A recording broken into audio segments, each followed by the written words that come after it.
I honestly, to be candid, growing up, I never knew I was gonna live to 50.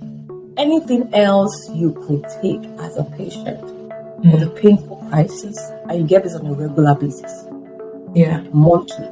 Back then in my days, there was a lot of stigma, a huge stigma that nobody wanted to date a sickle cell patient. Funny enough, God has a good sense of humor. I never had issue with. I always had a boyfriend. Okay. Hello, everyone. Today I'm excited to have a guest that is not just any guest. She's a mentor that I've kind of inherited from one of my friends, Busola. Thank you for that. And she is a wise woman, an older, wiser woman. I love learning from people that have lived a little bit of life and we can, learn from them. But she's also here today to share some of the challenges that she's experienced in her life so far. Holistically, you will learn about her journey through life and how she's navigated adversity and found joy in it. It's going to be an epic conversation. So please join me as I welcome Mrs. Busola Arimoro. So for people who don't know you, how would you introduce yourself? Can you just tell us a little bit about you and how you'd introduce yourself? My name is Busola. I'm a mom of two. I'm a wife. I'm a daughter. I'm an entrepreneur.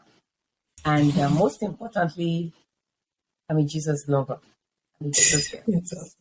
That's so awesome. You said you're an entrepreneur. What do you do?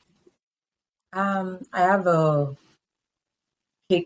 baking business. So I make cakes, wedding cakes, birthday cakes. Yeah, I'm into cakes. They're very beautiful. The one you did for Zuri, the one you did for your birthday, they're very stunning. Honestly, sometimes it's hard to eat beautiful work of art, but they are stunning. Sorry, what's the name of your business as well? So people that are listening on the podcast can check you out on Instagram. It's Cake House Toronto. Cake House Toronto. Yeah. Okay. Can you share a little bit about your early life, your childhood? How did you grow up? Where did you grow up? What was life like? Anything special that marked your childhood that kind of informed the person you are now? Yeah, I grew up in Nigeria. Okay. I grew up with a set of parents, my mom, my dad, and my siblings. We were 6 in total. And I say were because I lost a brother along the line. So we're 5 now. Sorry for your loss. My parents were middle family, middle income family. I had a very lovely childhood. Yeah. My dad made family very interesting, something I looked forward to. And I really miss it at times. My sisters and I talk about it. I miss it. I miss those days. It was a lot of fun growing up. It was a lot of fun. My dad was a banker, and my mom is a retired nurse. So we grew up with, we weren't the richest, but we were not poor. My family was average, so we could have afford a lot of things. My friends will call me Bota back then. Bota meaning like an elite family. The soft life. We're comfortable. My dad, I remember my childhood. We were a close-knit family. My dad was all about his family because I think his growing up affected the way he took his own family. Because growing up, his parents had him when they were very, very old. Oh. Yeah, so it was actually his older siblings that took care of him. So his dad died when he was 7, and the mom was very elderly, so she could hardly take care of him. So he grew up.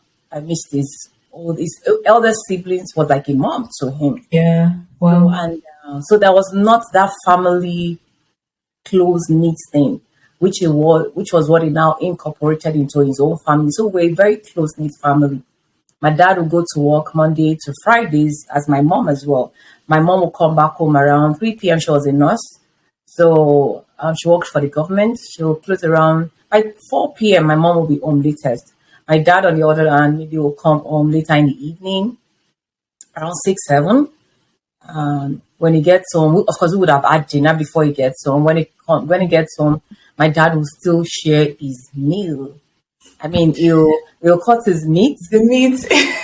Yeah, he'll give every one of us, and then if it was rice he was eating having for dinner, we'll all go around, take a spoon or two, take a bite, and then afterwards we'll all sit together, watch TV.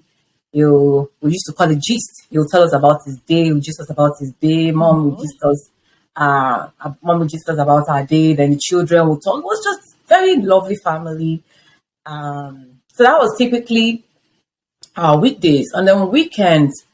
My dad, I remember, would go to either Leventis or UTC, buy cake. He'll make cakes and custard. My dad would. Oh, your dad did that? Yeah, he'll make cream caramel. He'll make freshly squeezed juice, and then we'll have that on the weekend, like a dessert. And then whenever his friends will say, "Oh, let's go to the club," my dad wasn't a clubbing person, but of course, after so much pressure from his friends, they will all go because he had friends who worked in the bank as well. My dad worked at Union Bank. His friends worked at UBA, Central Bank. So they all go either golfing or clubbing. My dad would go to the club with them after so much pressure. And then my dad would come home.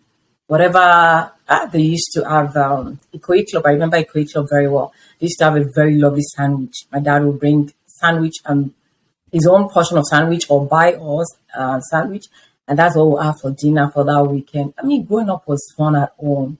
At Christmas, from day one, from December 1st, my dad would start playing Christmas songs. I mean, family growing up was a lot of fun. It sounds like a lot of fun.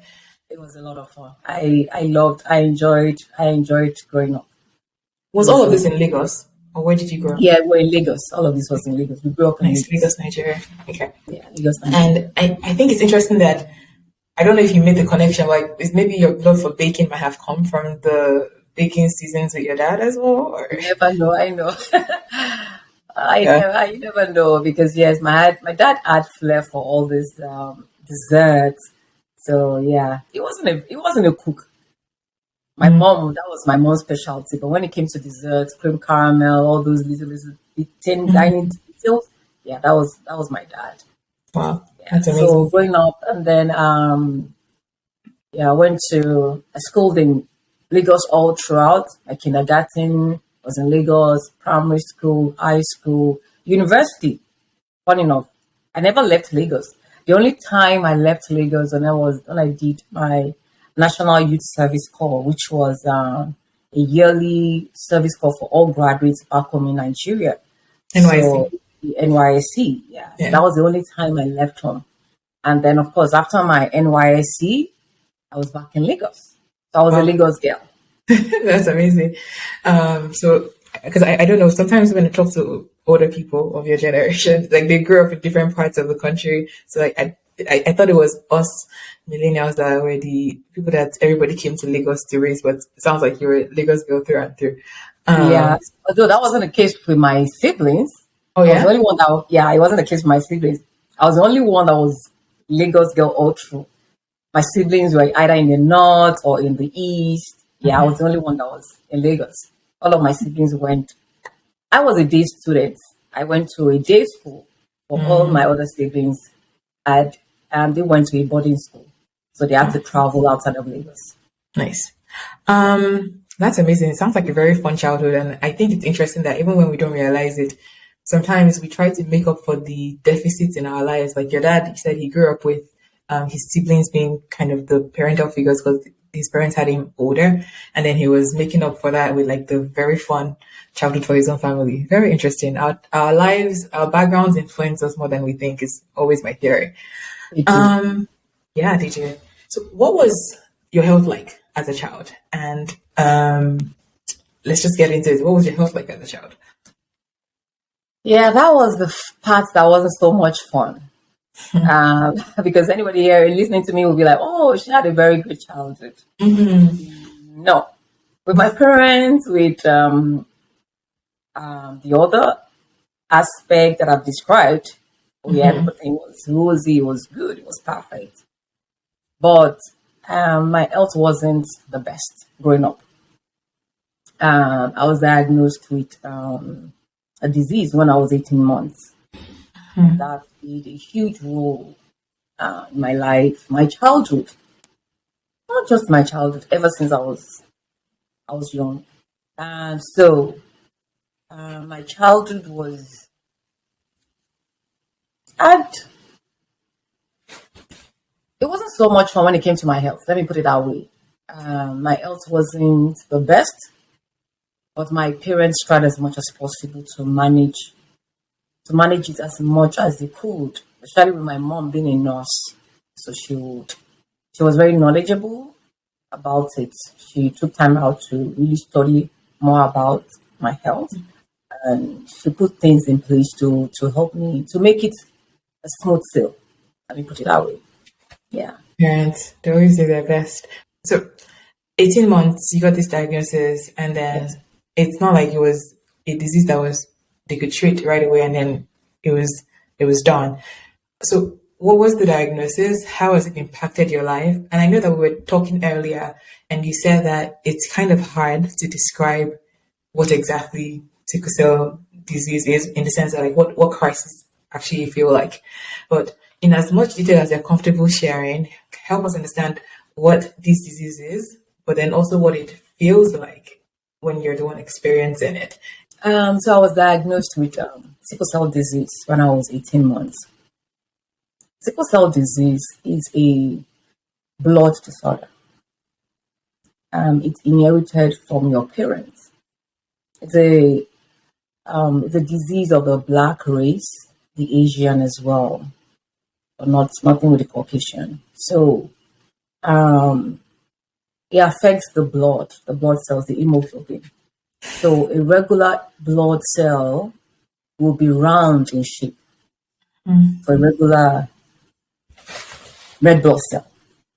But for a sickle cell patient, the red blood cell, instead of it being round, is sickle in shape, which is where it got its name, sickle cell. So the blood cell in a patient with sickle cell is sickle shape, unlike the regular blood cell that's supposed to be round. So when the sickle shaped blood cell sticks together or clumps together, it blocks the oxygen flow through the blood. And this leads to crisis, which is, we call it crisis, but it's pain. It's like it leads to a lot of pain in the joints. It could be any part of the body. And up until now, there's no cure for it. Although there some people, depending on the severity and the patient and the doctor, the doctors managing the patient, they can do a bone marrow transplant if there's a family member that has the same gene type. And does that Otherwise, completely cure it? sorry? Does that Well, completely cure it? no, it doesn't completely cure it. And another thing with that bone marrow transplant is there's a lot of risk to it. So until you absolutely need it, your doctors find out that it's absolutely necessary, they will not recommend it.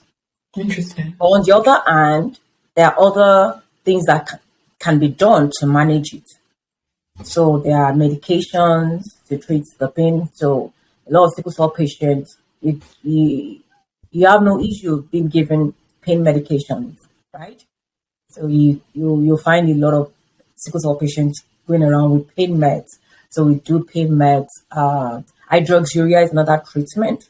It's a cancer drug, but for sickle cell patients, it's a low dose. It's just to treat cancer, but they use it to treat sickle cell disease as well. They give them a low dose of it.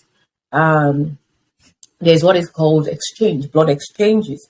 Blood exchanges is when they take some blood from a sickle cell patient, they take out some blood. They give the patient blood from a regular blood cell, like a regular someone without a sickle cell patient. So they try to take some of the So like sickle. donated blood? Yes, Okay. regular blood. Yeah, someone who does not have the sickle cell trait or disease, they'll take blood from them and then give it to a sickle cell patient. So, assuming they took out 8 pints from a sickle cell patient, they will in Wow. turn give back the patient 8 pints. And this is just to reduce the number of sickle-shaped cells in the blood, because the less the sickle cell shaped cells in the blood, the better the quality of life. So, having described all this, and of course there are other things. Oh, drink lots of water, don't exert yourself, cold, keep very warm, all those little, yeah, because for sickle cell disease, it's a terrible disease. It leads to other degenerative diseases, Oh yeah. organ failure, a lot of bone loss, vascular necrosis, which is loss of the bone. So that's why you see patients with sickle cell they've done knee replacement, they've done hip replacement, they've done shoulder replacement. I mean, they've done all the replacement you can think of. There's so many complications that could arise: organ failure, acute chest syndrome. It goes on and on. It's a terrible, terrible disease. But there are managements that can be done. It's a bit better now than it used to be. Long time ago, the management wasn't as much as this. But now with research, ongoing research, there's management of sickle cell disease. And of course, once you are diagnosed with sickle cell, to anybody, it's a death sentence. Because, growing up, there was this taboo that, you don't live up to be 21 with sickle cell. You die before you're 21. Of course, with some people that happened, right? That came to be the case. But right now, the rate of survival is more because of all the maintenance and all that is being done, the research and things that are done. So for me, I was started on hydroxyurea, but unfortunately, that did not treat it very well. They didn't see any difference Wow. with the hydroxyurea, so I had to stop it. So I'm on a different regimen, maintenance treatment right now. Wow. Thank you for taking us through that journey of what it actually feels like. Because sometimes people just gloss over it. Oh, it's a disease. Okay, but what does it actually mean? And it sounds so intense the way you've described it. There is potentially regular blood transfusions, and you just casually glossed over 8 pints. That is a significant amount of blood to take from someone and to return from a different source. And yeah, it requires hospital stays if you're going to have that kind of transfer done. There's like always. Sorry, I didn't mention that.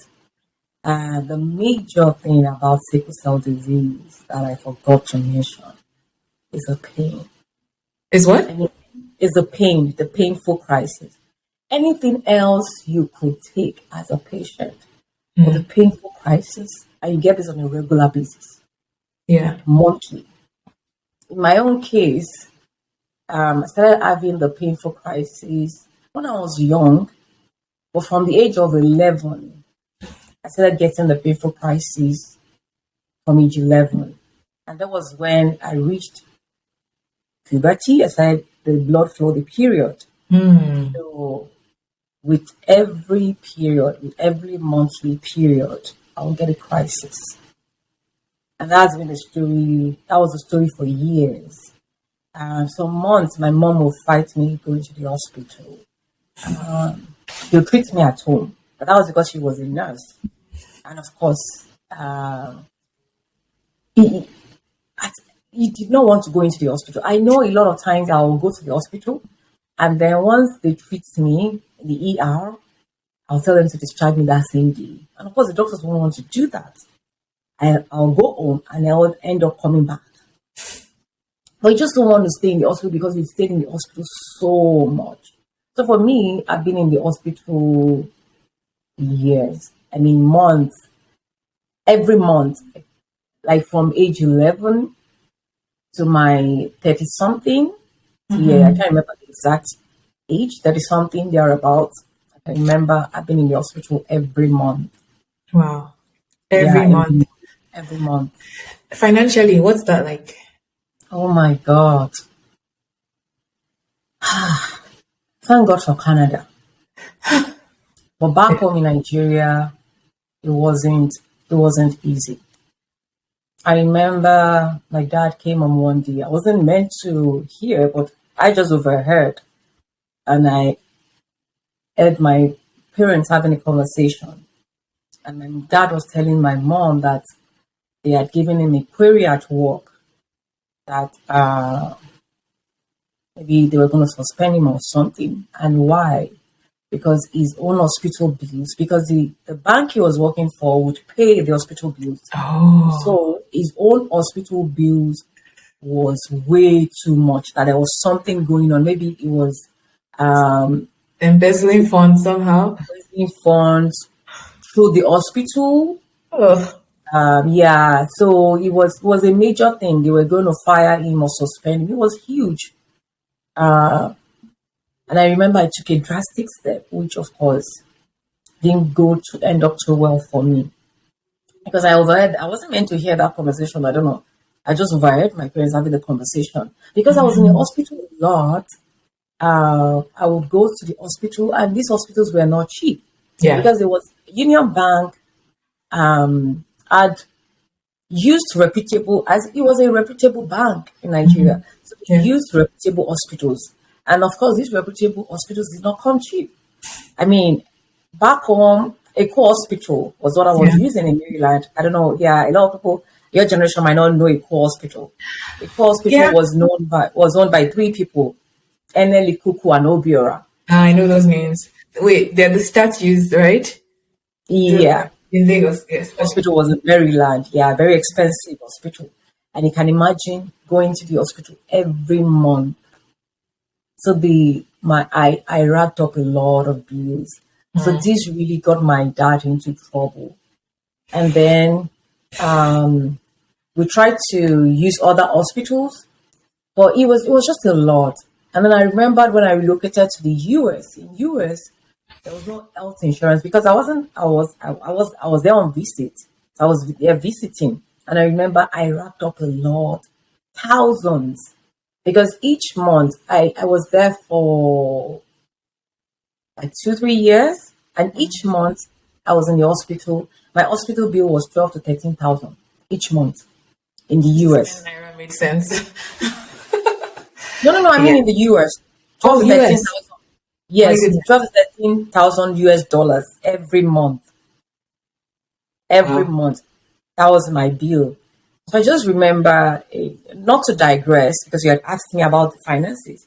So I Yeah. remember I was like, there's no way I will pay this bill. I mean, I stayed between 2 to 3 years in the US, and even if it was just 10,000, so that means every year, if it was just 10,000, that's 120,000 a year. So, and it ranged depending on the kind of treatment I got. So the least bill I got was 12,000. Was between 12 and 15. So I remember I was having a very painful crisis that day. I was not in a very good mood, and I saw this lady coming. I was at I can't remember the name of the hospital. It was in Baltimore, Maryland. The hospital was in downtown Baltimore. So this lady came in. It was a Catholic hospital, and she came in. I was rude to her. Honestly, I wasn't very pleasant to her. So she was like, "We noticed that you come in a lot. We noticed that your name came up a lot, and we're wondering what we could do. And then we decided that we're going to sponsor you." Oh my goodness. That was Wow. God. That was God. So every month they'll send me a bill just to show this is how much we paid. But I never Wow. had to pay for the 2 to 3 years I stayed in the US. I never paid a dime. The Wow. Catholic arm of the hospital paid everything. Oh my That was goodness. over almost 300 or more $1,000 US dollars that I accumulated while I was in the US, and they paid it. And then when I Wow. came to Canada, thank God for Canada, we have healthcare insurance in Canada, so I don't have to pay out of pocket for any of the treatments. So all the hospital bills, they're taken care of by the government, thankfully. So Wow. yeah, it's been a lot of financial mess, if you put it that way. Investment. Yeah, Wow. The finances are unfathomable in some ways, but thank God for angels, I would say, and people, organizations that just step in situations like that. I can't even imagine. And thank God for Canada and the healthcare system. It's not perfect, but the fact that you don't have to worry about, to an extent, you don't have to worry about finances is just incredible. it is. You mentioned earlier that in Nigeria, and I'm sure even in Canada to an extent, before now, the life expectancy of people with the disease was very low. 21 was like, wow, you made this 21. You're in your 50s now. So, did you ever imagine getting here? Or did you, like, how, as a child, did you imagine your journey to this point?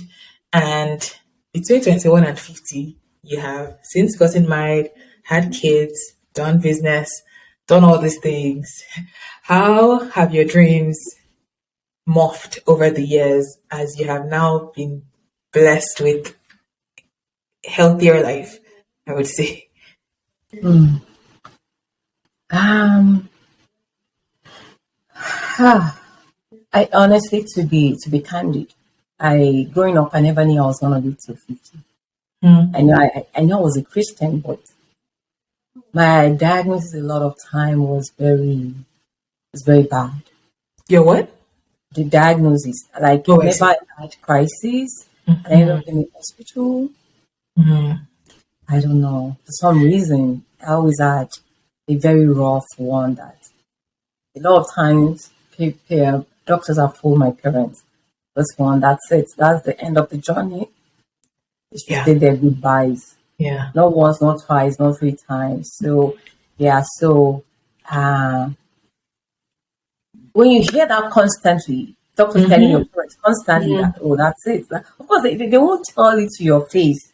But when you see the expression, when you see the way the conversation is going, Yeah, you can tend to put two and two together. right, When you right. read that over and over and over again, Had to lack faith. Yeah. yeah, you're like, you know what, that's fine.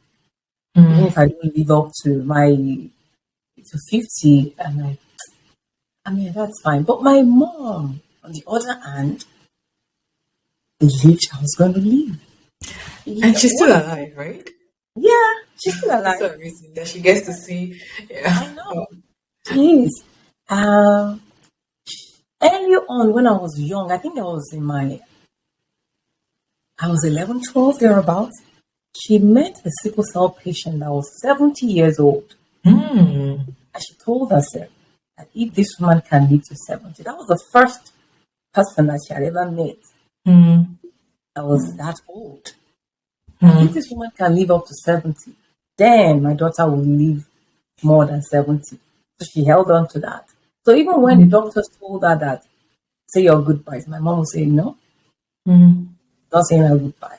Even though she Mm. wasn't a woman of faith, as in she wasn't born again at that time, but she just knew that, if this woman, because of course all along she had grown up with the fact that, oh, they don't live past 21. But when she saw someone that was 70, she was like, yeah, that was what she Mm. needed. She did to help her believe that she would live up. Myself, on the other hand, I wouldn't say my faith was that firm.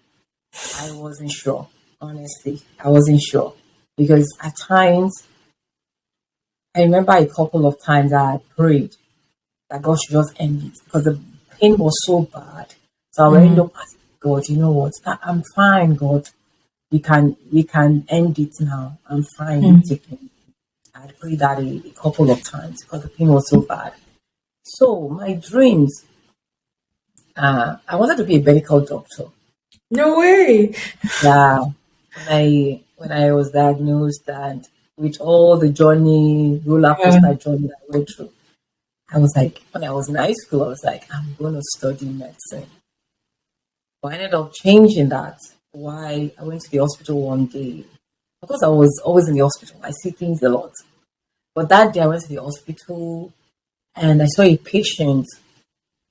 Um, she has some things on her skin, and I don't know how to call it.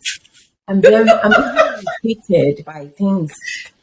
So when I saw that woman, and of course, because I had grown so much in the hospital, my doctors, I was very close to them because there was a point that my doctors were young doctors. So we'll gist, we'll talk. And I asked them a couple of questions. Okay, as a medical doctor, you touch that, you do this one. I'm like, I changed course. I'm like, no, I am not bold enough to be able to touch all these, fire bones, and I know. So I changed because I would have loved to be a medical doctor just to help people.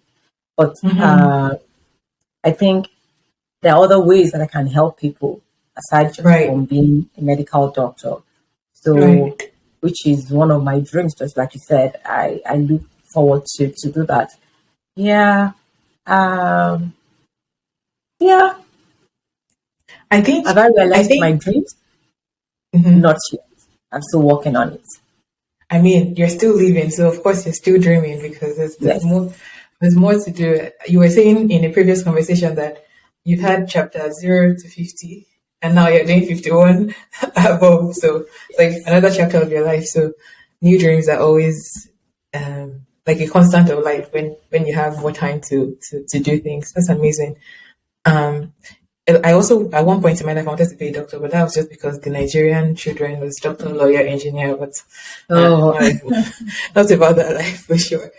What you said about your mom seeing the 70-year-old sickle cell patient or a person living with sickle cell essentially, that was alive in their 70s is so interesting because I believe that sometimes when we're going through difficult circumstances, if we just find somebody that says, hey, me too, I'm going through it too, it can be so encouraging. It can be it's like somebody to walk along with you. And then when you can see somebody ahead of you who has dealt with what you've dealt with and is still going, it's like encouragement. I can keep going. A picture of what my future could also look like, which is why I'm kind of very thrilled about this interview as well, because who knows who you're going to spur on to keep going, to keep pushing. And I empathize with you so much when you talked about how there are times that you'd tell God to just take you because there's the depth of pain that does that. You're like, there has to be something on the other side that is better than this pain for now. So thank God you're still here. Thank God you've still pushed through. And it's incredible. Speaking of thanking God, what has your relationship with God looked like over the years? Just getting to know him, as well as how do you navigate serving a God that is powerful and all sufficient and a healer that has also not healed you, if that's not too sensitive to ask?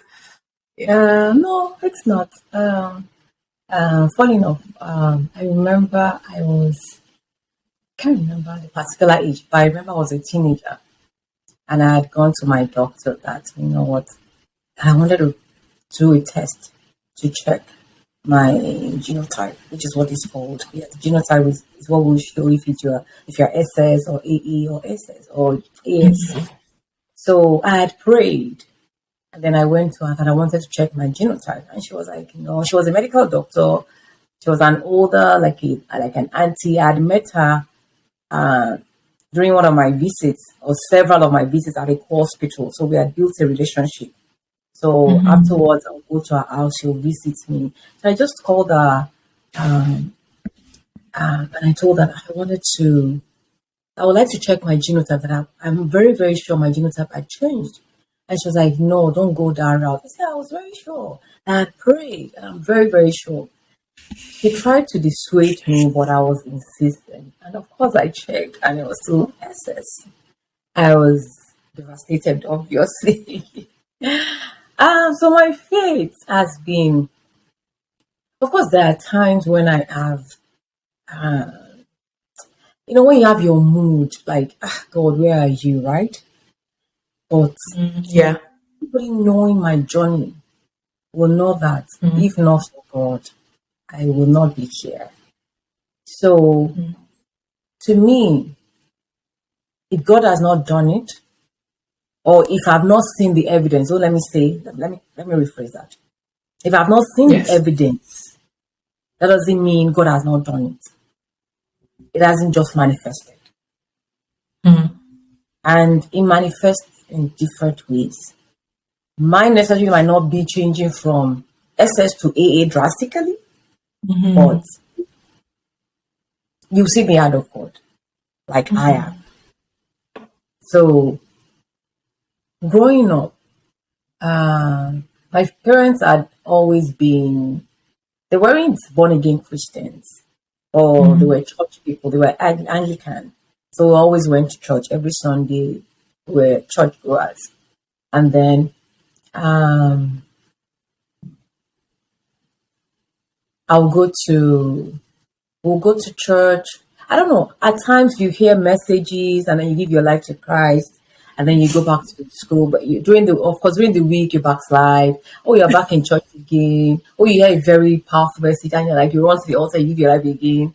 And then during the week, maybe you're university, you go back here, you go back to your normal life. So it's been a back and forth journey until I remember I'd come home.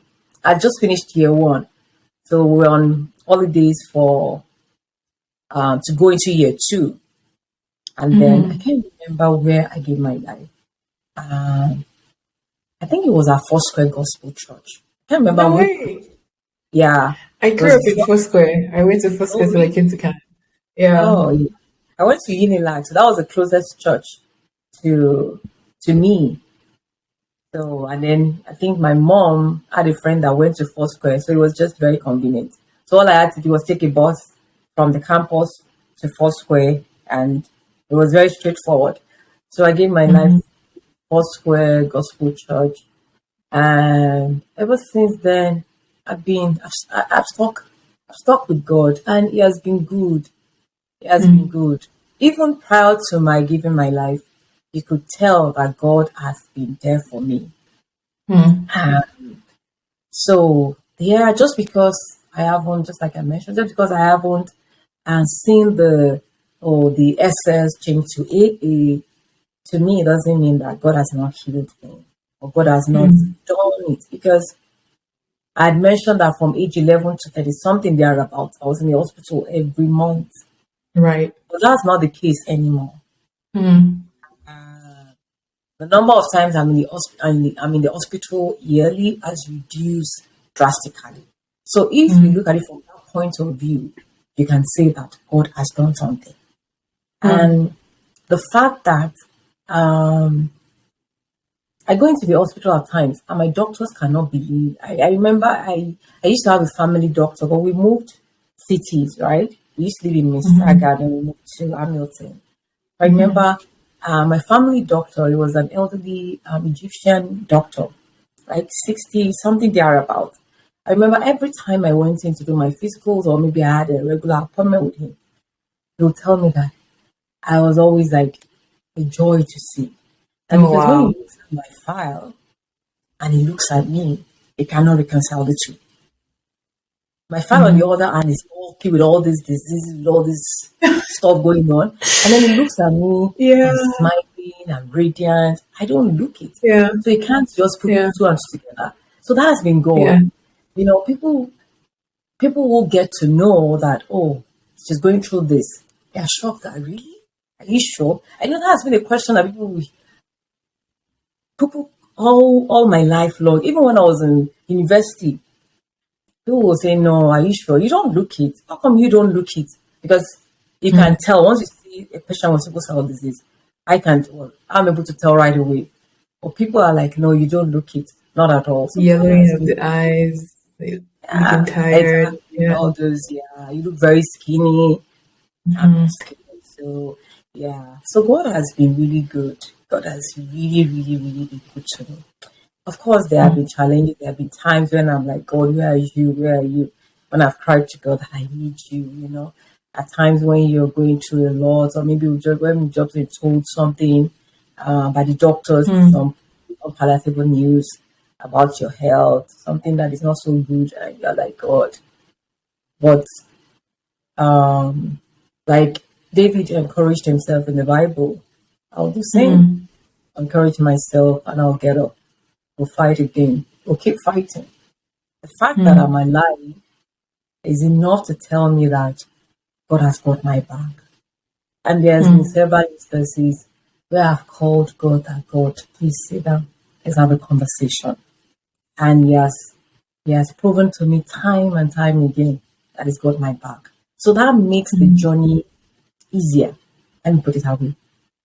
Even when doctors tell you news that you don't want to hear, or when your health is, when you're not in the best of health, Right. you know, yeah. And you think about God, the fact that God did that, you know, you have hope that, yeah, the God who did all these things that I faced in the past is definitely able to see me through. Yeah. So I don't know Wow. if I Thank answered the you. question with that. No, you did very well. Thank you for sharing and for indulging me with that question. I was going to ask a follow-up question, but I think I got the answer towards the end, and it was that, what would you say to someone who is also maybe not chronic illness, maybe just going through a difficult time and is feeling like, God, in all your might, why aren't you stepping in? And what I heard, and I will say echo it back to you and then have you validate whether that's it, is there's seasons where you're truly in so much pain that the response is to, experience the pain and call God into it to comfort you in that pain. And there's also times that you remind yourself of the goodness of God in the past to get encouragement for the season that you're in. And like David, who I love because he was very real with God, like the way he was feeling, he would say it in the Psalms, but he encouraged himself in the Lord as well, which might be recalling his past goodness or maybe recalling his character as well. So it's almost like, yes, you're feeling these things, but sometimes if you can pause and reflect on the goodness of God in the past, you can trust in him again for the future. Or what else would you add to that? Yeah. And yeah, it's okay to cry. I cry. I cry a lot. I call myself a cry baby. I cry a lot. It's okay to cry, honestly. But after the tears, get up, cheer yourself up. Another thing I'll add to that is the situation could be worse. And this Yes. God has shown me this a number of times. I remember a particular day. I wasn't in the best of health. I was in my final year and I was doing a co-op, like how will you call it? The practical. So I studied mass communication in Unilag, and I specialized in public relations. So I had to go. So I was working at Union Bank in their public relations department for, I think I did that for 5 or 6 months. So that day, my health wasn't the best. I was just very uncomfortable, having pains all over. Yeah. And I was the youngest, of course. I was a student. I was a young lady. All the other people in the office were elderly. At least the minimum was maybe in their late 30s, 40s, 50s. Right. And I saw them all talking, having fun. And here I was having pain. I was trying to disguise it. I was under my breath. I was like, God, I'm young. All these people, you don't even have any problem. It's just little me here, this young person. Hey, I'm going through all this. I grumbled and grumbled and Right. grumbled. I'm like, God, why are you doing this to me? This and that one. I grumbled. After work. So usually when I'm done work, because my dad worked like he worked in Union Bank as well, but a different location. It was like a block away from his own office. So after work, I'll just walk to his office and then we'll drive home together. So I was on my way to his office that day, and then I just saw this man. He was on his torso, on his belly, on the floor with no limbs. It was just from his bum up. He had no limbs whatsoever. And the Holy Spirit asked me, "Are you not better than him?" I mean, that shook me. That came out of nowhere. I mean, I was so angry with God that day, grumbling. Yeah. I was painting all the pictures, all the bad things, and then he asked me, "Are you not better than him?" Yeah. And then I remember another day, I had gone to the hospital for transfusion, because one of the things that happens with the sickle cell is you lose a lot of blood. You become very anemic. So I was so anemic that I had to go into the hospital. When they checked my blood level, it had dropped really bad. So the doctor told me to come in. So I went into the hospital. So I was being transfused. And then while in the hospital, I saw this elderly man around 60s. He walked past me and he had a huge tummy. Mm. Then, like 2-3 hours later, he left, the same man, and a flat tummy. So that shocked me. I'm like, what miracle is going on here? So when I left the hospital, I called my mom, and that day was a bad day as well. I was not in a good mood. My health was just all over the place. So I had grumbled again. I mean, God is so patient and so loving as a father. Because at times when we grumble and complain, I'm sure we'll be like, this girl, I really grumbled that day. So when I got back home, I called my mom. I'm like, Mom, this is what I saw. And my mom was like, oh, most likely the guy had liver cirrhosis. So the liver wasn't working. And so the guy was retaining fluid. So he will go regularly to go drain the fluid. Wow. I think he was going, because from the conversation I had with the nurses, I think he was going there every 2 weeks. Wow. For the rest of his life. And then God asked me, is your situation not better? Yeah. So when you have a perspective that no matter what you're going through, there's someone next door, there's someone in the hospital that is through much worse. That will help you a lot more to learn to thank God, to be appreciative. Even though you are not in a good place, you're not where you want to be, but it will help you sit down and think. Put it into perspective. It will change your perspective. Yeah, change your perspective. It's very interesting because I'm currently reading a book called Option B by Sheryl Sandberg, and she wrote it around the time where she lost her husband very suddenly. They were on holiday. He was at the gym, and he just slumped in the gym. Imagine, gym is where you're supposed to be exercising, and he passed away. And they did not find him until later, but it turned out I think he had like a blood clot or something, and was instant dead. And she was struggling with the grief of this for a very long time. And in many ways, and she worked with one of her friends who's I think is a psychologist, and they wrote the book together. And even though what you're saying may sound to some like toxic positivity, which is this thing where they say there's sometimes there's a season to feel what you're feeling and not try to put a positive spin on it or whatever. But it's actually true, even with science, that if you think, like, one of the ways to cope with grief is to realize that it could always be worse. So she lost her husband, but she said it never occurred to her that she could have lost husband and her children too in the same instant. Like, it's not to invalidate your pain or your grief, but it could always be worse. So like, there's always something, even as you are, to be thankful for. And so far as there's life, there is something to be thankful for, and it's such a humbling, but sometimes annoying perspective. That's like, well, I have my own issues right now, and that's why I want to be. But you know what? It is what it is, and it's a way to just put the grief in perspective, and to also at least be thankful for the things you do have. I want to go to the happy side of things because I'm very passionate about love and romance. I just love love. I love talking about it. So I want to talk about Uncle Charles and how you met him.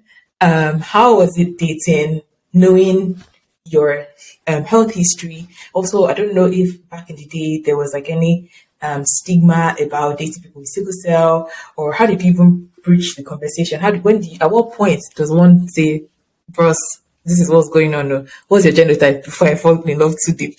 What was all that story like? How did you meet? What was the journey like? How was it dating with sickle cell? And then we'll move into marriage. Yeah. Yeah, back then in my days, there was a lot of stigma, a huge stigma that nobody wanted to date a sickle cell patient. It was bad. Nobody wanted to have anything to do. But by that time, I was already a born again Christian. I was serious with God. So I knew my own case was going to be different. Yes. How God was going to do it, I do not know. And by the time I got married, like most of my friends were already married. So of course that would, at times the doubts will come, that, hey, you're not getting any younger, all your friends are married with cute children, and you are still single. And because of the sickle cell, right? You always had that thought, but I just knew, I had prayed and I kept praying, and I knew that God was going to sort me out. So, funny enough, God has a good sense of humor. Um,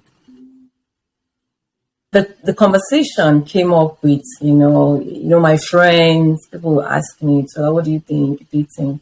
But funny enough, I don't know, I never had issue with, I always had a boyfriend. Okay. Correct. So let me rephrase that. Not always had a boyfriend, but I always had a toaster. Or how will you? Suitors. They were not scarce, essentially. Yes, they were not. They were not. Right from my grade 9. Oh my God. Wow. Yeah, That is incredible.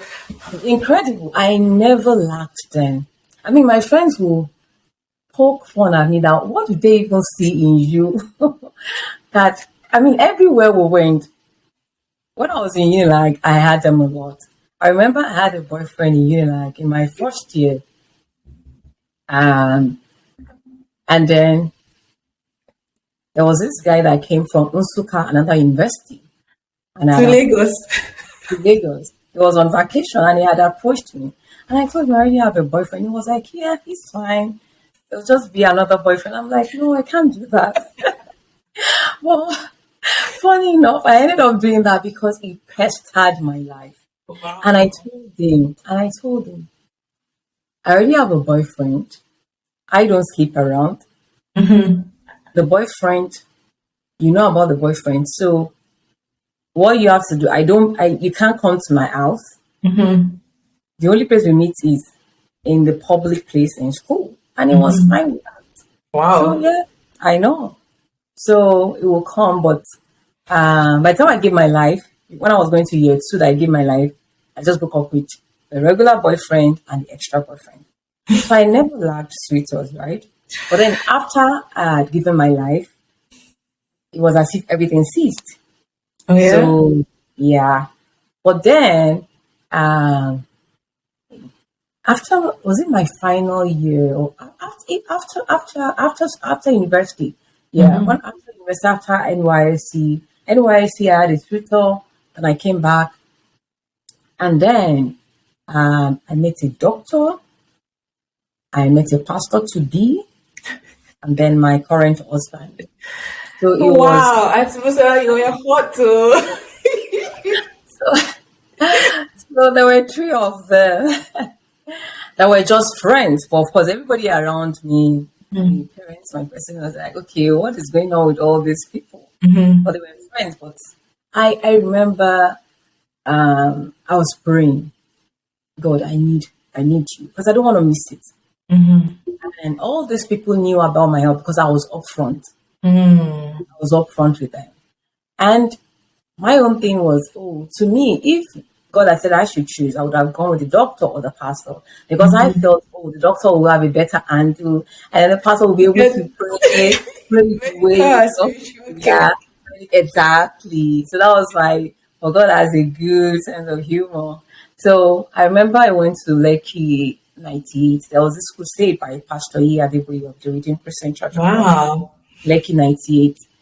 And I remember I went to Lekki 98 and I was like, everybody, Pastor Adeboye encouraged us to come with a major prayer point. That was my own major prayer point. Because at that time I was 27 thereabout, and I was Mm-hmm. still single. And I looked around, my friends were married with children. So that was a major one for me. Especially with all the stigma, because a Mm-hmm. lot of my mom's colleagues had told them when I was young that they shouldn't even allow me go to university, that they should marry me off very early when I was Wow. in high school. Yeah, they well, a lot of taboos that when they get married and they start having children, that everything will. I mean, a lot of taboos with all this with sickle cell disease. But Wait, thank God, meats. Do you mean meats like that? They expected that when you had children, the system, yeah, the will disease just would everything disappear. just automatically disappear. Interesting. So my mom was like, no, no child of ours is gonna go uneducated. Thank God So for she's not wisdom. allowed to open doors. So yeah, so I went to Lekki 98 and that was my prayer point. That was my focus. Lord, I need to meet that guy.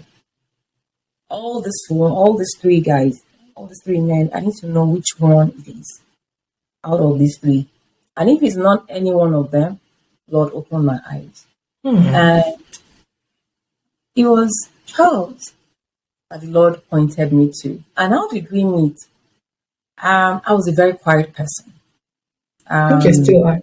I know I think I still am reserved.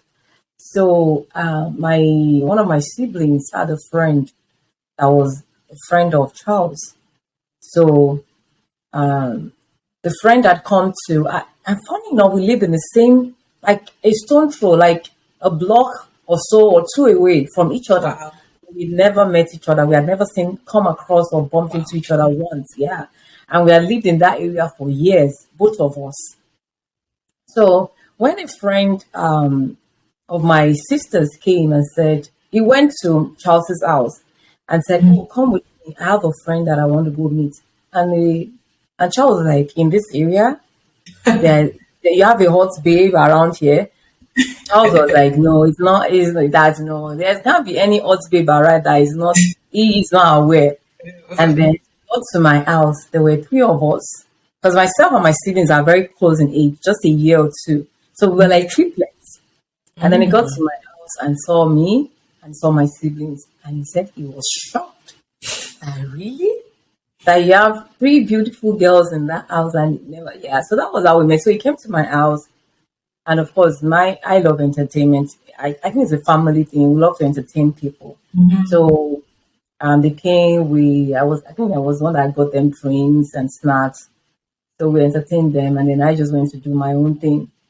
But he had eyes, so that was when he noticed that okay, I think I like this lady. That's Charles, right? So after that, he started visiting. As far as I was concerned, my eyes were on the doctor and on the pastor. So to me, he was just a friend. But God had other plans. So when I had prayed and asked, inquired of God, it was one God chose. So Wow. I went with him, and that was how we met, and that was how we started dating. Wow. What a journey. I know. What a journey. It's actually very fun to hear. I always love hearing people. Eh? I said very interesting, very funny journey. Very interesting for real, for real. So I know you said you were upfront about your health with every suitor. How did you have these conversations? And like, what where were your friends and um I guess boyfriends in some instances while you're having crisis? Did you ever feel like a burden to them? And but let me start with the clear question: how did you bring up your genotype in conversations? Is it the first date? At what point do you say this is what's going on now? Uh, um. So with Charles, I didn't even bring up the conversation with him. He actually saw me in crisis. So Oh, he had come over to visit. It was one of those days he just came to say hi. Excuse me. After he knew that we're living far away, so he would just come just to play with us, just to say hello to us. So he had come on one of those days, and I was having a terrible crisis. Honestly, I thought I was not going to see him afterwards because it was a bad crisis. So he saw me on the floor screaming, yelling, crying, shouting. And so that was how he got to know. But for my other friends, um, for my boyfriend, yeah, I was upfront with them. Before we got serious, I'm like, yeah, this is the story because I don't want anybody breaking my heart. And ma'am, exactly. I really made up my mind that there is no love that is going to no love is going to make me So I was very upfront about it. There's no wastage of time. If you know you are not the one, please move on. Yeah, so I was very upfront about it. Yeah, Wow. it was. Well, it's honestly the best way to be direct and see what the response will be immediately, so you can know whether there's a way there or not. Essentially, if there's an opportunity to move forward with them or not. But so, what is it? How has sickle cell affected your marriage in any way? And like, how do you just deal with regular living and the things that come with marriage, childbirth, catering to each other. Like, has it affected your life and family process in any Oh way? yeah, it does. It does. I really feel for my husband, honestly. I feel for him a lot because he's been through a lot. He's been through a lot. Uh, at times I wonder why is he staying? Honestly, why he stayed? Honestly, I guess this is an opportunity to celebrate him as well. because Yeah. I think I've told him once or so that if it was me, I think I would have left a long time ago. Wow. Yeah, because it's been a journey for him, and I think when God has a hand in something, it just makes a difference. So it's obvious, which was why I was really particular about getting God into the journey in the first place because I didn't want to miss it with marriage. I wanted to be sure if things happened down the road, I wanted to be sure that I could beat my chest and say that yes, I heard God. So I was really, really particular about that.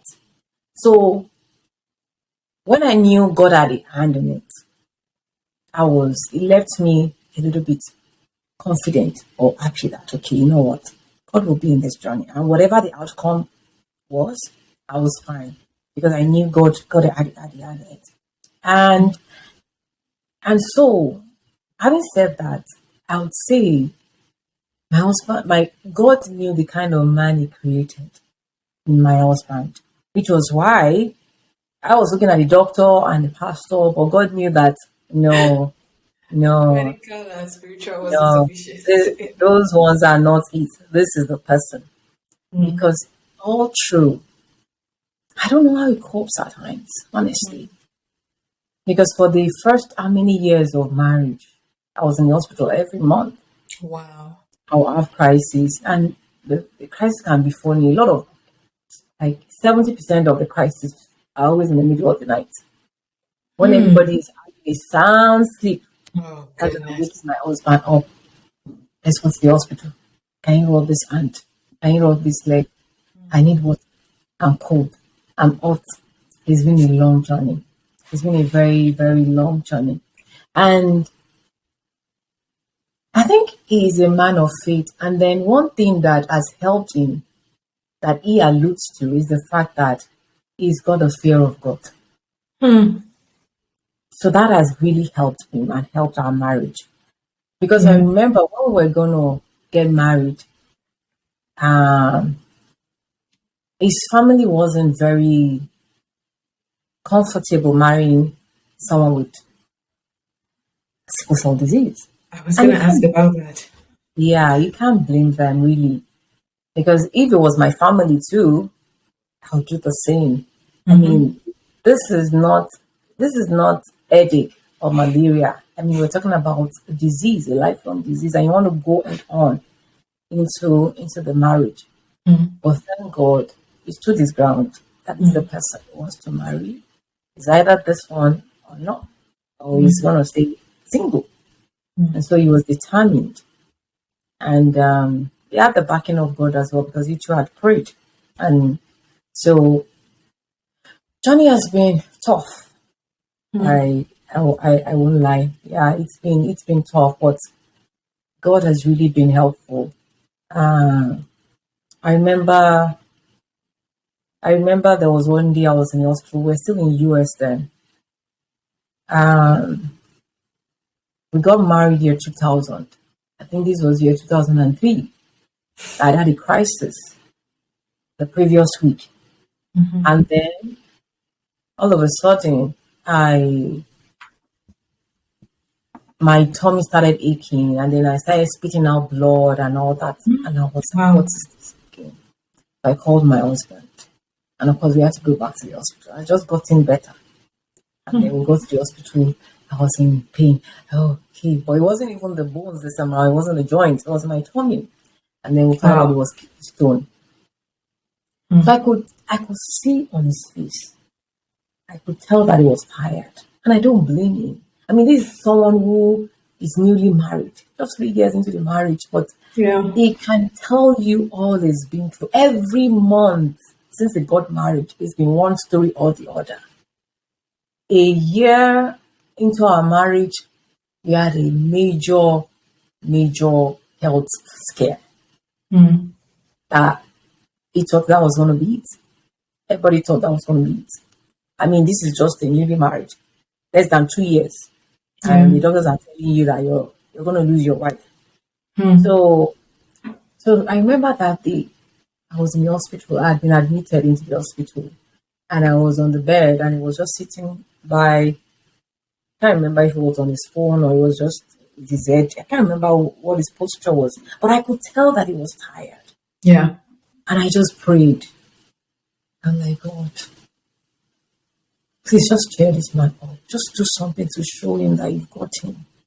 Please, just for my sake, just help him. Just encourage him. I just rambled on. I just wanted God just to touch him so that I could feel the hand and the presence of God. God is a faithful God. And at that particular time, we had been trusting God for our Canadian papers. Okay. I had just finished praying when he got a call. I should come and pick up our papers, our green card. I'm like, I know. So that lifted up his spirit. And it's been a rough journey. It has been for him. I really feel for him. But I think that he will say that everybody has a grace. God has given him the grace for this. For something else, he might not be able to handle it. But for this particular issue, that he thinks God equipped him with the grace to be able to handle it. Yeah. So it has been rough on the marriage. A lot of ups and downs, a lot of different stories, a lot of times that circumstances that will shake your faith. Yeah. But all through it, we can say God has been good. 23 years is a journey. I mean, it's gonna be 23 next month. Yeah. Oh, happy anniversary in advance.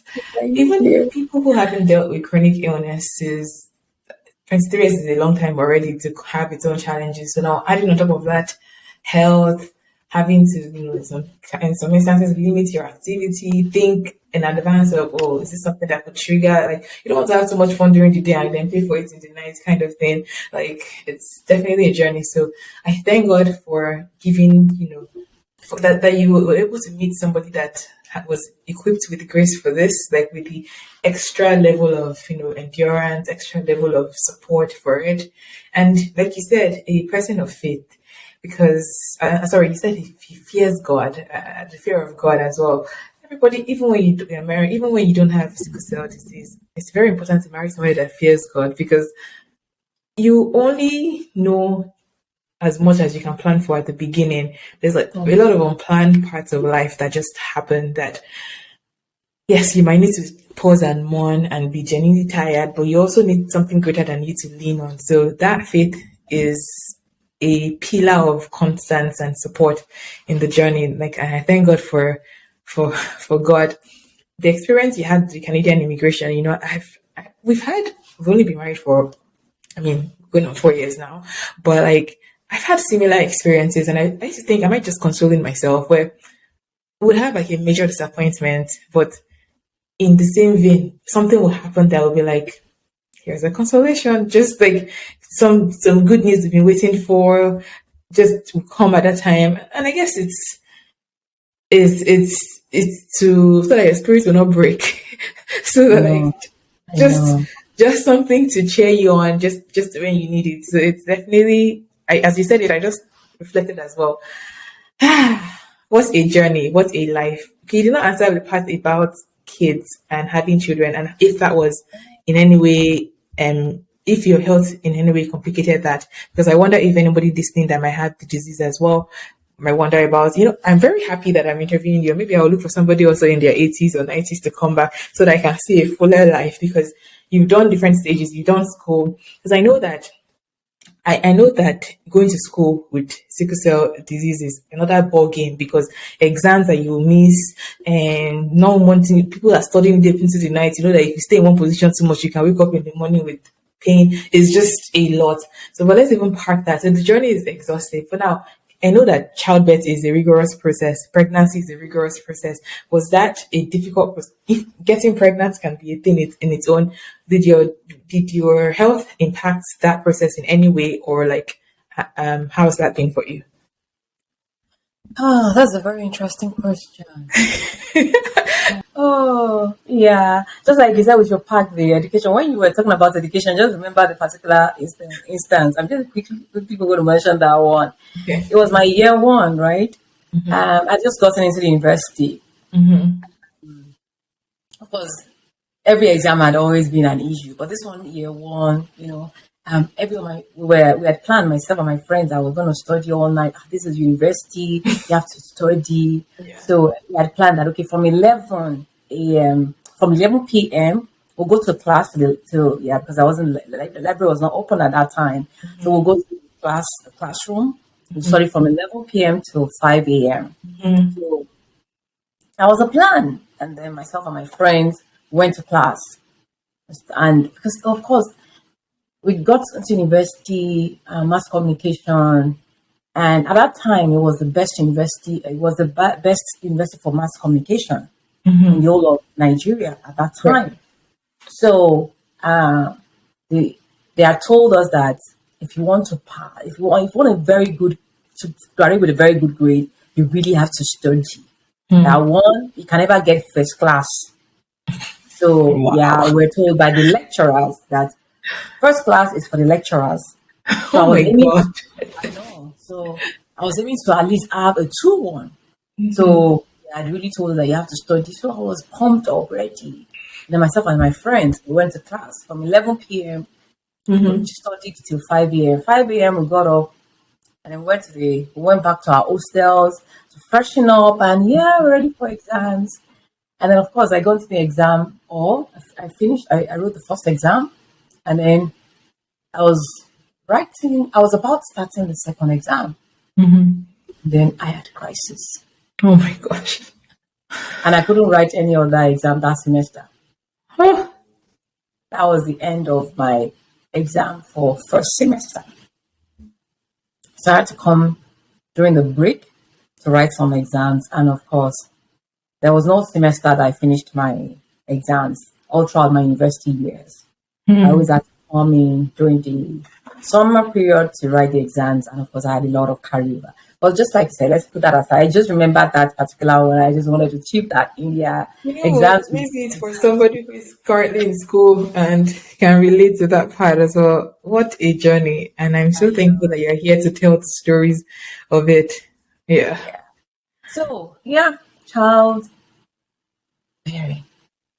So we got married 2000. And of course, we had agreed that, okay, for the next 1 year, initially it was like 2 years, but we said, okay, let's do 1 year. For the next 1 year, it's just, we want to get to know each other, no children, no nothing. It's just myself and my husband. And then the 1 year mark passed. And then we were trying to get pregnant. And then we couldn't get pregnant. And I'm like, okay, what's going on? So we went to the doctors and they were like, oh, you're not ovulating.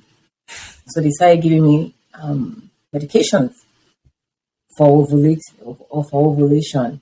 And then they checked, they said, okay, my ovaries were okay, my tubes were okay, everything was perfect apart from the fact that I wasn't ovulating.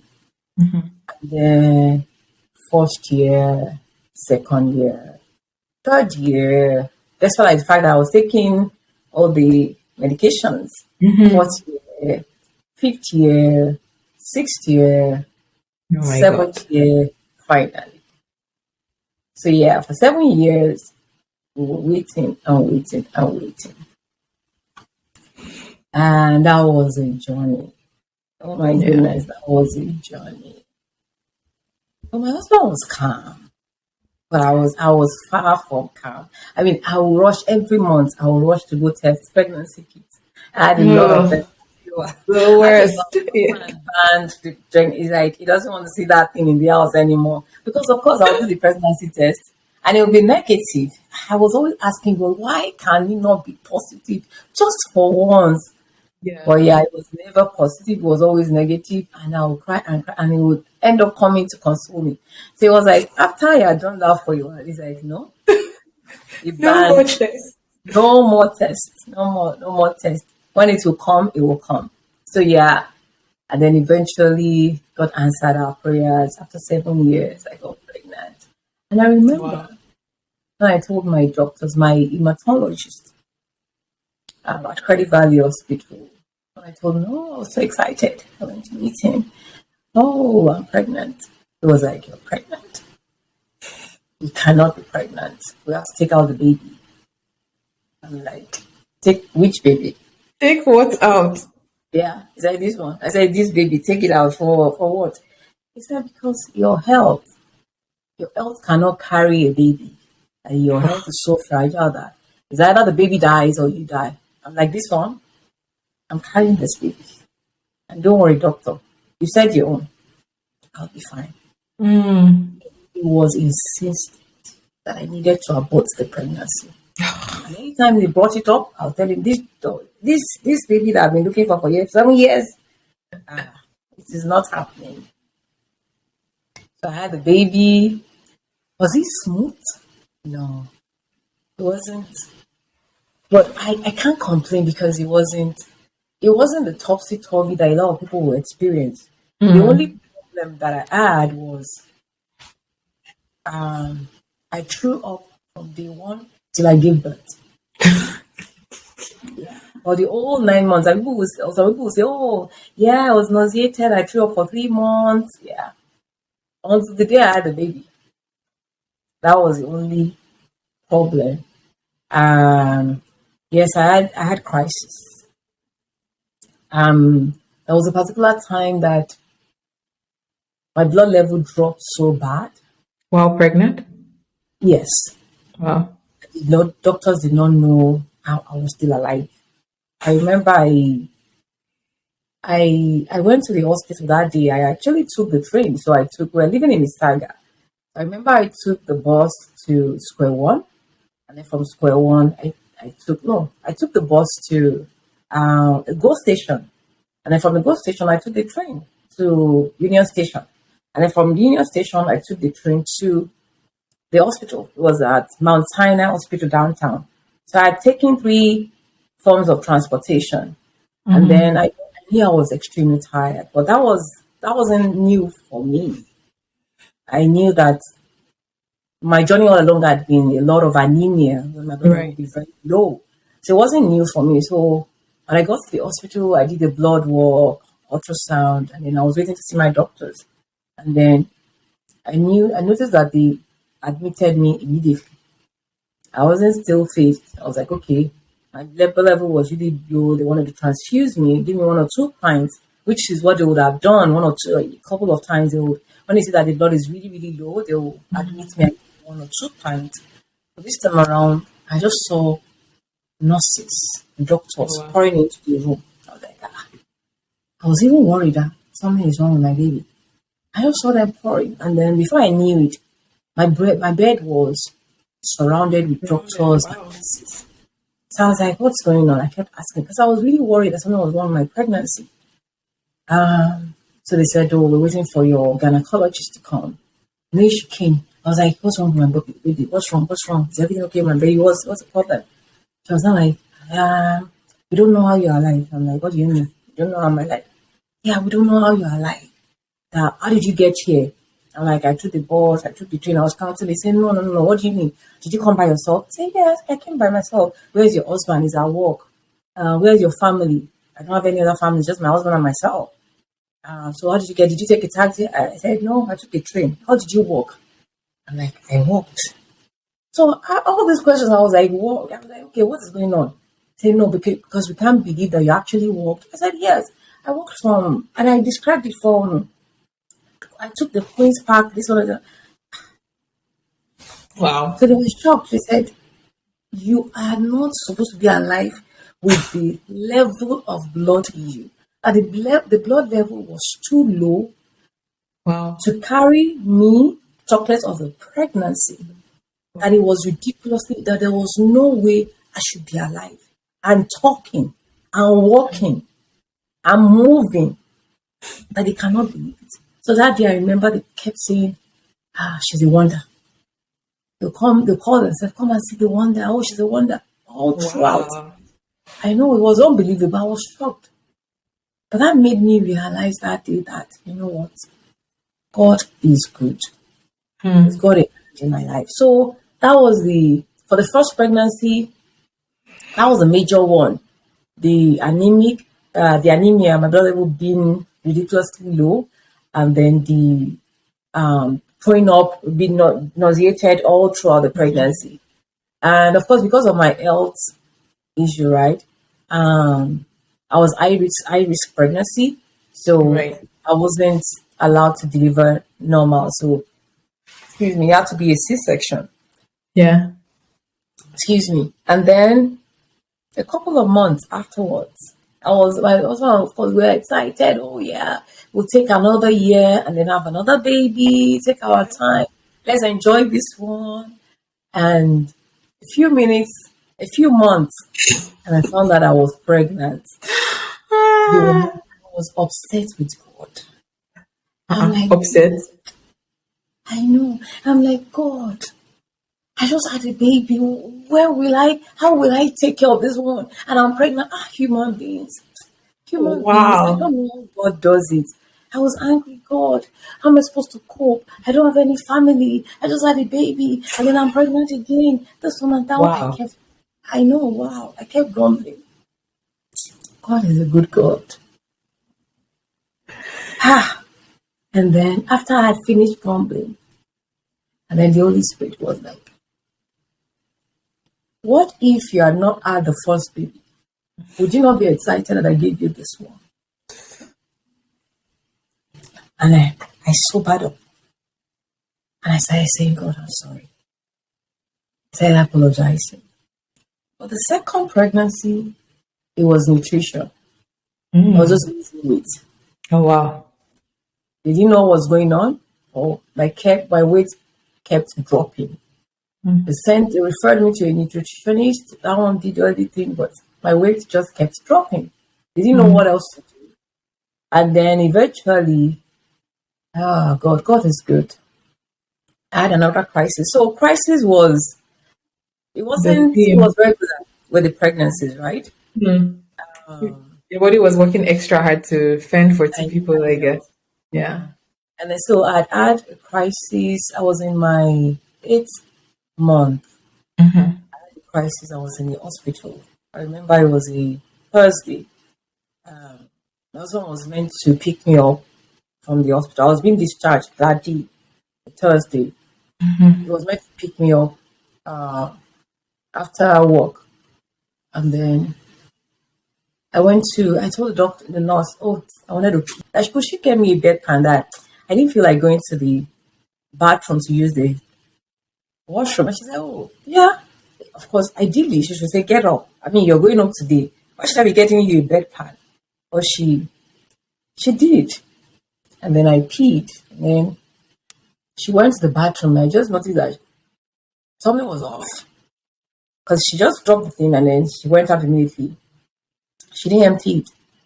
So she went to the doctor and then they just came back and said, oh, they want to send me for ultrasound. And I'm like, ultrasound for what? I'm leaving. My husband is almost here. I've done an ultrasound. This was Thursday. I did an ultrasound yesterday. And I wasn't meant to come back for another ultrasound until next week. Because of my health, they were doing ultrasound every week. So I knew that, okay, next week was when I would come for the next one. But he said, okay.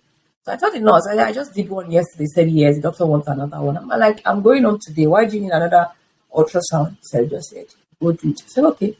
So I did the ultrasound. And then I just heard some commotions, a lot of noise, I'm like, okay, what is going on? They're like, where's your husband? I can't remember if he had come or he was on his way. He said, yeah, he'll soon be here. you cannot go home. We're taking you to the delivery. Delivery. What do you mean delivery? Baby is not yet. It's not yet time. Said yes. We have to take out the baby. What's going on? The amniotic fluid is dried up.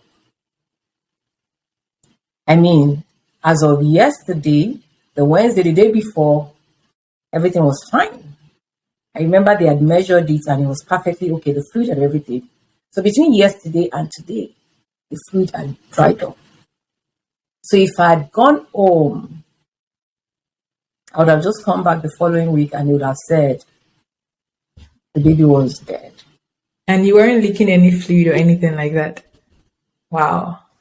So that was how they did an emergency C-section and they took the baby out. Yeah, by the time they brought the baby out, it was just God. Yeah, so that was the journey with getting pregnant and having the 2 children. And afterwards, I tried because I wanted a girl so bad. Oh yeah? I wanted a girl. You know, when you go to the stores, you see all this pink, lovely pink outfit and all that. So I've always, so I'm like, I need a girl, but yeah. So God is a faithful God. He knew that I only had a window of opportunity to have my baby. Why? I did not know. And then he did it back to back, knowing fully well that afterwards I will not be able to anymore. Right. So, yeah. So that was a journey with childbirth and the pregnancy. Yeah. And thank God. They're doing well. What a journey indeed. Yeah. And wow. Yeah. What a journey. If you had to give your life, write your life into a book, what would be the title of your book? I've been thinking about that. Because I want something catchy at the same time. I don't want, initially I was like, the journey through adversity. I don't want something like that. Everybody would have an idea of, okay, what she's talking about. But I want something that'll make people wonder, what's this book about? That I will want to make them read it. So I'm still thinking about the titles. I have a couple of titles that I've listed. Yeah, but I'm yet to come up with the perfect one. But we should look forward to a book from you at least in the near future. In the near future. If I had to title it, what would I call it? Anyways, it's not me that lived it, so I will let you be the one to do that journey. Well, thank you for your generosity, for sharing your life so generously, and the ups and downs, the times of crisis, of pain, of joy, of not being sure what would happen, and still holding on. It has been quite the journey. Thank you for your generosity, Aunty Busola. Yeah. Thank you, Fopsy. Thank you so much. It's really been my pleasure. This is what I love to do. Oh yeah?